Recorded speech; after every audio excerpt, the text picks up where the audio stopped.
Joining us tonight, syndicated columnist, Fox News contributor Michelle Malkin. She is also the author of the new book, there it is, Sold Out: How High-Tech Billionaires and Bipartisan Beltway Crap Weasels Are Screwing America's Best and Brightest Workers. I would like to read the subtitle, Michelle, again, but I don't want to spend too much time on it. Congratulations on the book. It's terrific. We recommend it to all of our viewers. A terrific book by a terrific columnist and commentator. Let's start with your column, though. I mean, you go right at it. You say, calm down, America, and think, which is a novel approach these days. But you say we should be looking at ethnicity. We should be looking at religion when surveying those and surveilling those who would come into our country.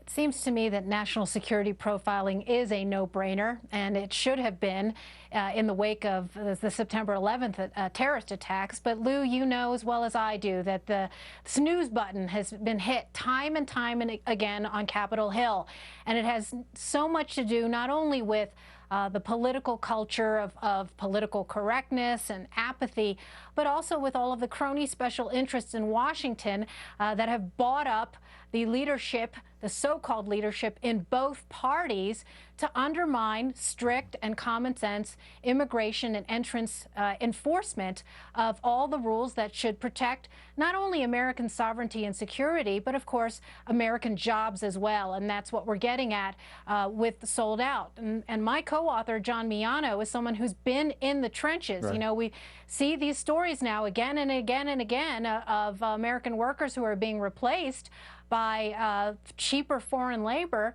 and it's been happening for decades now. And fortunately, on both the national security and the economic security front, people are waking up. And as many problems as I might have with Donald Trump, the one thing that he is doing is discomfiting both the big business and big government interests in Washington on this very fundamental issue. Yeah, like you, I think that Trump is fundamentally, he is the disruptor at this point. It's early days. He may well be the party's nominee. But right now he's providing an immense national service, I believe, as a disruptor in the political process.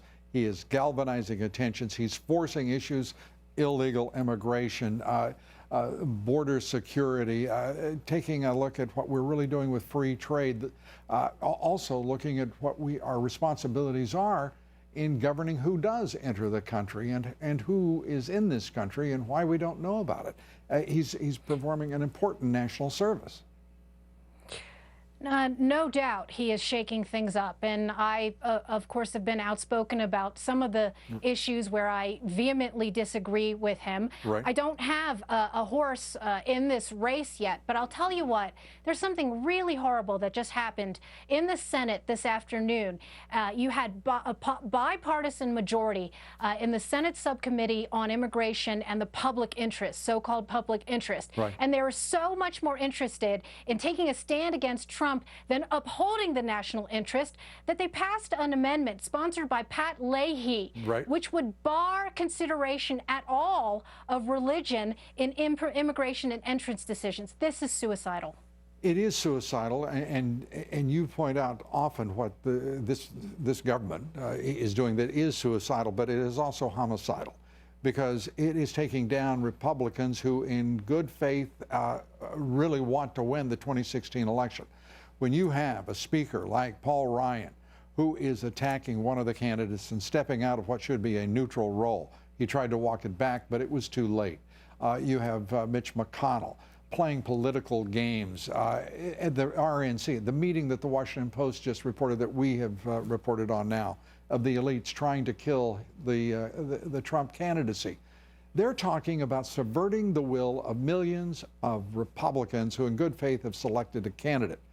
These people are about to destroy the Republican Party's chances of winning the election in 2016, and I think if they're successful in that, they very well could cripple this country for years, decades to come.